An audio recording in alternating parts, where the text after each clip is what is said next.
এই পরিবর্তনের কি হাল, বৌমার ব্যাগে সোনার তাল, এই তৃণমূল পাল্টে দাও।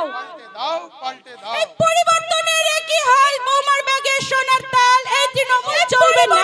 নতুন ভোট তৃণমূলের সবাই চোর, এই তৃণমূল ছি ছি। এই পরিবর্তনের নতুন ভোট তৃণমূলের সবাই চোর, এই তৃণমূল ছি ছি। এই কুমড়ো পটাশ পার্থ চাকরি দিতে ব্যর্থ, এই তৃণমূল আর না। এই ঘুষ খেয়েছে ববি, এটাই এই কাইজার, এই আরাবুল, এই শওকাত, এই শাহজাহান, এই যারা আছে এদের ফাঁদে আপনারা পা দেবেন না। এরা দুর্নীতি করবে, এরা চাকরি চুরি করেছে, এরা কয়লা চুরি করেছে, এরা বালি পাচার করেছে, অবৈধ ব্যবসার সাথে এরা যুক্ত আছে, এরা বাচ্চাদের মিড ডে মিলে চুরি করেছে, এরা রেশন চুরি করেছে। এদেরকে যখন জবাবদিহি করার জন্য এদের বাড়িতে যখন ইডি সিবিআই যাচ্ছে, সাধারণ মানুষকে তখন ঢাল করে সামনে দাঁড় করিয়ে দিচ্ছে। সাধারণ মানুষের জন্য বলবো, ইডি সিবিআই যাচ্ছে আপনার হককে প্রতিষ্ঠা করার জন্য।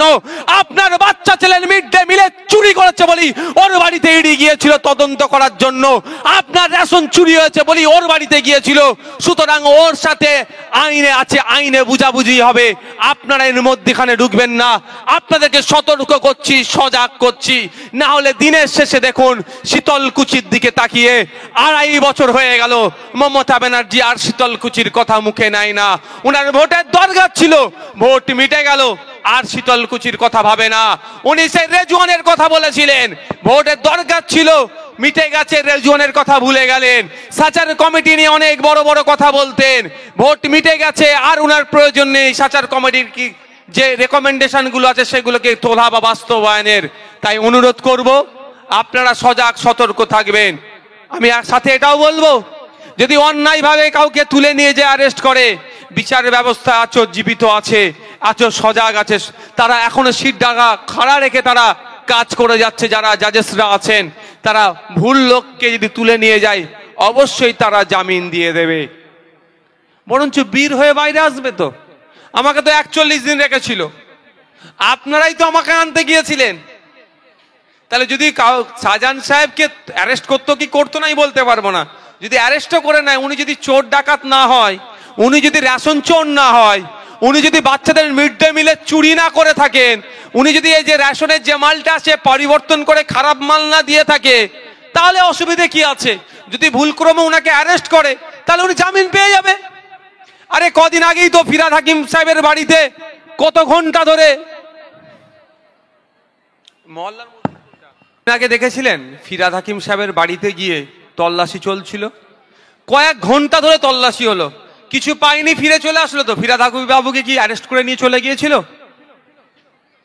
দেখলাম কি মদন মিত্র মহাশয়ের 2-3টে কোথায় বাড়ি ছিল, সেখানে গিয়ে তল্লাশি হচ্ছিল। কি হলাম দেখলাম কয়েক ঘন্টা পরে আবার ফিরে চলে আসলো, কিছু পাইনি, চলে এসেছে। তো শাহজাহান বাবুর বাড়ি গিয়ে যদি তল্লাশি করতো, কিছু না পেলে তো ফিরে চলে আসতো। তাহলে এই ধরনের মানুষকে খেপিয়ে তোলে বা তাদের উপর আক্রমণ করার মানে কি? ডাল মে কুছ কালা হ্যায়, ডাল মে কুছ কালা হ্যায়। বাচ্চাদের রেশন নিশ্চয়ই কিছু চুরি হয়েছে, কিছু ভাগ ওখানে গিয়েছে। আপনার আমার রেশনে যেটা আসার কথা, যে মাল পাওয়ার দরকার, সেটা আমরা পাচ্ছি, তার পরিবর্তে অন্য মাল পাচ্ছি, মধ্যখান থেকে চেঞ্জ হয়ে যায়। নিশ্চিতভাবে তাহলে কিছু আছে, যদিও সেটা দেখার দায়িত্ব ইডির, আমার নয়।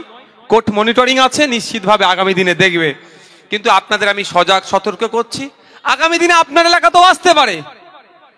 শুধু কি আর রেশন দুর্নীতি হয়েছে? অর্থের বিনিময়ে চাকরি চুরি হয়েছে। শুধু কি চাকরি চুরি হয়েছে? একটা দিন আসছে প্রতি অঞ্চলের হিসাবও কিন্তু আমরা নেব।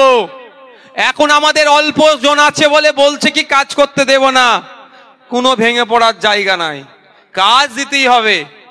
গণতন্ত্রেতে বিশ্বাসী আমরা, গণতন্ত্রকে মান্যতা দিই, গণতান্ত্রিক প্রক্রিয়াতেই কাজ বার করে ছাড়বো। কিন্তু বিগত দিনে অঞ্চলে যে সমস্ত উন্নয়নের জন্য টাকাগুলো এসেছিল, কোথায় কিভাবে কতটা খরচ হয়েছে, সেটাও কিন্তু একটা সময় আসছে, তারও হিসাব হবে। ওই হিসাব পেতে গিয়ে হয়তো সিবিআইও আপনার আমার এলাকার কোনো প্রধানের বাড়িতেও ঢুকতে পারে, উপপ্রধানের বাড়িতেও ঢুকতে পারে। সেটার জন্য আপনারা প্রস্তুত থাকুন, যে সিন চলবে দেখার জন্য। একটা সিন চলবে তো, দেখার জন্য উপভোগ করবেন, উপভোগ করবেন, কাউকে ডিস্টার্ব করবেন না। বিচার ব্যবস্থাকে প্রভাবিত করার দরকার নেই, ফেঁসে যাবেন। উপভোগ করুন আর সহযোগিতা করুন। আপনার এলাকার কথা বলছি, একটা অঞ্চলে 1 বছরে কম করে 5 কোটি টাকা আসে উন্নয়নের জন্য। যদি 5 বছরে 25 কোটি টাকা আসে, ভাবুন তো, তাহলে কি হতো? সোনা দিয়ে এলাকা বাঁধিয়ে দেওয়া যেত না? যাচ্ছে কোথায়? হবে তদন্ত আগামী দিনে, আগামী দিনে তদন্ত হবে। এলাকায় খোঁজ নিয়ে দেখবেন, প্রকৃত যারা বিধবা ভাতা পাওয়ার দরকার তারা বিধবা ভাতা পাচ্ছে না। স্বামী বেঁচে আছে, বাপ বেঁচে আছে, মাকে বিধবা দেখিয়ে ভাতা তুলে খাচ্ছে, তাদেরকেও আগামী দিনে বিচার ব্যবস্থার সম্মুখীন করা হবে, কোনো ছাড় দেওয়া হবে না। এটা তদন্তে হয়তো ইডিও আসতে পারে, সিআইডিও আসতে পারে, সিবিআইও আসতে পারে। যেই আসুক না কেন আপনারা তাড়িয়ে তাড়িয়ে উপভোগ করবেন, কোনো তদন্তকারী সংস্থাকে প্রভাবিত করবেন না, ডিস্টার্ব করবেন না। গতকাল কি একটা ভয়ঙ্কর দৃশ্য সারা রাজ্যের মানুষ নয়, সারা দেশের মানুষ দেখলো। কি ভয়ঙ্কর দৃশ্য! এক নেতার বাড়িতে কোর্টের নির্দেশে কোর্ট অর্ডার করেছে, রেশনে দুর্নীতি হয়েছে, তদন্ত করার জন্য একটা কেন্দ্রীয় এজেন্সির হাতে দিয়েছে, ইডির হাতে দিয়েছে। ইডির কাজ হবে নির্দিষ্ট সময়ের মধ্যে তদন্ত করে রেশন নিয়ে যারা দুর্নীতি করেছে, কি দুর্নীতি হয়েছে, আপনার আমার যে রেশনটা পাই, যে চালটা আসে, সেই চাল অনেক ক্ষেত্রে দেখবেন খারাপ চাল আমাদেরকে নিতে হয়, যেটা আসে সেটা মধ্যখান থেকে লুট হয়ে যায়। এই লুটের সাথে যারা যুক্ত, বা বাচ্চারা মিড ডে মিলে, আপনার আমার সন্তান যেখানে গিয়ে মিড ডে মিলের একটু খাবারটা পায়, সেটাও এই তৃণমূলের কিছু নেতা দ্বারা চুরি হয়েছে। কোর্ট সেই জন্য ইডিকে দায়িত্ব দিয়েছে, এটা তদন্ত করো, এর সাথে কারা কারা যুক্ত তাদের নাম, তাদেরকে বার করে নিয়ে আসো, কোর্ট তাদেরকে শাস্তি দেবে। ইডি গিয়েছিল গতকালকে সন্দেশখালী বা রাজ্যের বিভিন্ন জায়গাতে তদন্ত করছে। গিয়ে দেখলাম এক বড় নেতা বলে দাবি করে, তার বাড়ি ছিল না বা ছিল সেটা আমি বলতে পারছি না, তা দীর্ঘক্ষণ ডাকাডাকির পরে যখন কোনো সাড়া পায়নি, তার বাড়ির গেটটা ভেঙে ভেতরে ঢুকতে চেয়েছিল, সেই সময় কি হলো? অতর্কিত হামলা চালানো হলো তার উপরে। আমি মনে করি ওটা গ্রামের মানুষ অল্প ছিল, বাকিটা তৃণমূলের লোক ছিল, আর স্বল্প যে গ্রামের মানুষ ছিল তাদেরকে ভুল বুঝিয়ে নিয়ে আসা হয়েছে ওখানে, তাদেরকে মিসগাইড করে নিয়ে আসা হয়েছে। তাই আপনাদের উদ্দেশ্যে বলবো, মিডিয়ার মাধ্যমে সেই সমস্ত মানুষের কাছেও বার্তা পৌঁছাবো, আমরা কোন কাজে বাধা দিচ্ছিলাম। যে গ্রামের মানুষকে ভুল বুঝিয়ে ইডি অফিসারের মাথা ফাটালো, গ্রামের মানুষকে, স্বল্প গ্রামের মানুষকে ভুল বুঝিয়ে তৃণমূল তার স্বার্থ চরিতার্থ করলো, তৃণমূল তার কাজকে হাসিল করলো। ওখানে তো সেন্ট্রাল ফোর্স ছিল ভাই, ওখানে যদি শীতলকুচির মতো বড় কোনো দুর্ঘটনা ঘটে যেত, মমতা ব্যানার্জির ভোট লুটতে সুবিধা হতো। ওখানে শীতলকুচির মতো ঘটনা যদি ঘটে যেত, ওটাকে সামনে রেখে সংখ্যালঘু তাস খেলতো এই মমতা ব্যানার্জি। কিন্তু একবারের জন্য মমতা ব্যানার্জি বললো না যে সেন্ট্রাল ফোর্সের সামনে বা ইডির সাথে যে আচরণটা হয়েছে ওটা খারাপ হয়েছে। কোর্টকে আমরা অবজ্ঞা করতে পারি না। কোর্টের অর্ডার যদি আমাকে ভালো না লাগে, আমি তার উপরও যে কোর্ট আছে সেখানে আমি যাব, চ্যালেঞ্জ করতে পারি একটা অর্ডারকে। কিন্তু কোর্ট অর্ডারে যখন তদন্ত করতে গিয়েছে, তাদেরকে ওই রকম ভাবে ডিস্টার্ব করা আইনের বহির্ভূত, কোনোভাবেই এটাকে মেনে নেওয়া যায় না। ধিক্কার, নিন্দা জানাচ্ছি। কিন্তু আমি সাধারণ মানুষের উদ্দেশ্যে বলবো, সংখ্যালঘু থেকে শুরু করে সংখ্যাগুরু যারা আছেন এখানে, যারা বিশেষ করে পিছড়ে বর্গের আছেন, দলিত, আদিবাসী সহ মুসলিম মানুষকে আমি একটু সতর্ক করছি, এই আরাবুল, এই শওকাত, এই আপনার শাহজাহানদের খেলাতে আপনারা পা দেবেন না, এদের খপ্পরে আপনারা পড়বেন না। ভাবুন, গতকাল যেভাবে ইডির আধিকারিকদের মাথা ফাটালো, সেন্ট্রাল ফোর্সের সাথে যেরকম ভাবে নোংরামি করলো, তাদের তো ভাই গুলি চালানো অর্ডার সব সময় থাকে।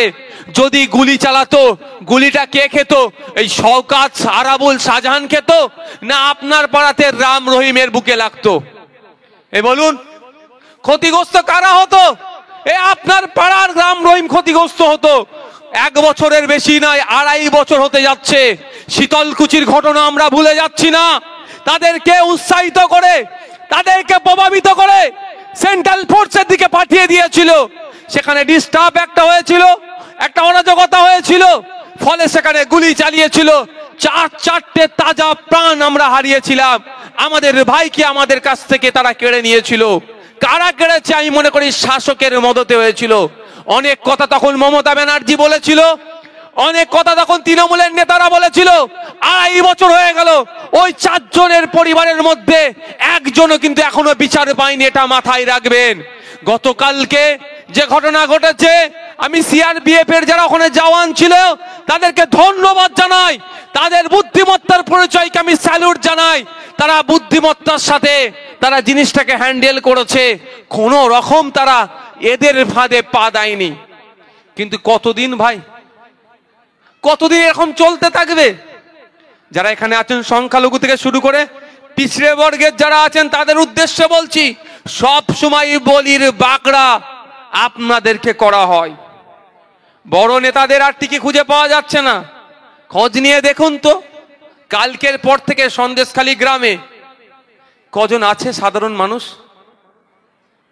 একটু খোঁজ নিয়ে দেখুন। কালকের পর থেকে সন্দেশখালী গ্রামে যারা তৃণমূলও করে বুথ লেভেলের, কজন বাড়িতে ঘুমাচ্ছে? আর বড় দাদা কোথা? ঠিক সে যার জায়গায় সেটিং হয়ে গেছে, যে ঠিক জায়গায় যে তার ডেরায় ঢুকে গিয়েছে।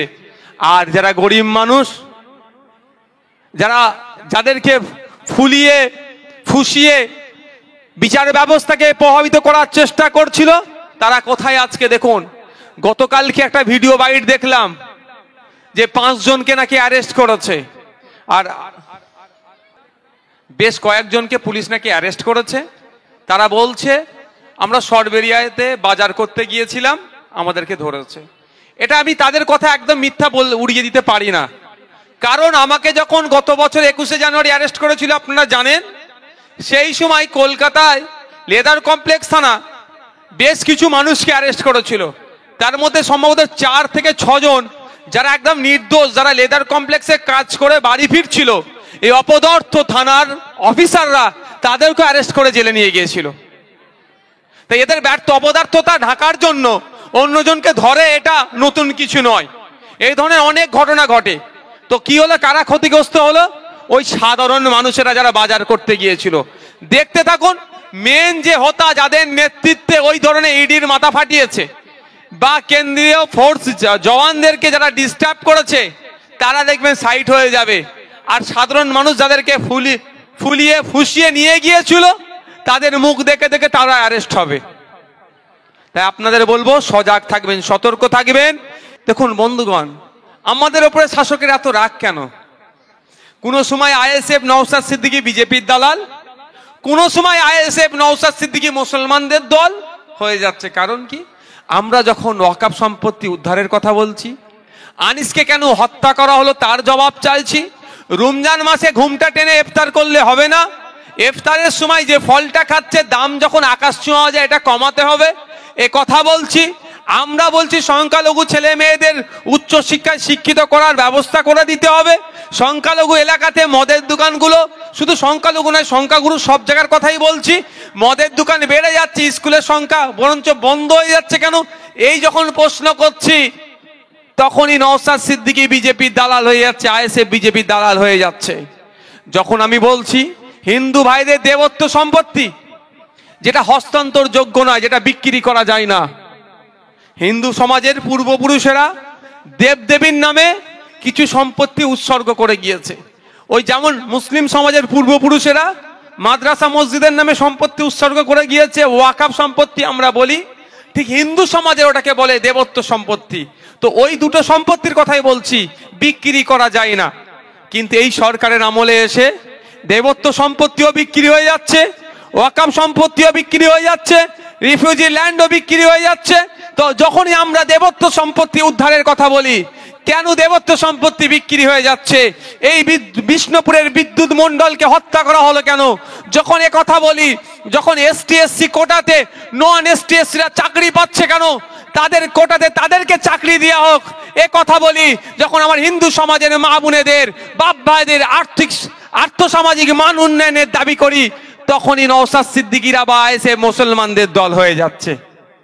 মুসলিমদের অধিকারের কথা বললে বিজেপির দালাল, আর হিন্দুদের অধিকারের কথা বললে মুসলমানদের দল। ভাই যাব কোথায়? বলা কি বন্ধ করে দেবো? আমি তো বলা বন্ধ করব না। মানুষের হকের জন্য বলার জন্য রাজনীতির ময়দানে এসেছি। মানুষ খেতে পাচ্ছে না, তারও কথা বলতে হবে, তার জন্য এসেছি। ছাত্র যুবর অধিকার বুঝিয়ে দিতে হবে, সরকারি কর্মচারীর অধিকার বুঝিয়ে দিতে হবে, একজন মহিলার অধিকার বুঝিয়ে দিতে হবে, একজন এসটির অধিকার বুঝিয়ে দিতে হবে, একজন এসসির অধিকার বুঝিয়ে দিতে হবে, একজন মুসলিমের অধিকার বুঝিয়ে দিতে হবে, সর্বোপরি একজন নাগরিকের অধিকার বুঝিয়ে দিতে হবে। এই লড়াইয়ে আছি। এই লড়াই লড়তে গিয়ে একবার কেন, যদি 100 বার জেলে দেয় আমাকে, আমি জেলে যাওয়ার জন্য প্রস্তুত আছি। এই লড়াই থেকে পিছপা একবারের জন্য হব না।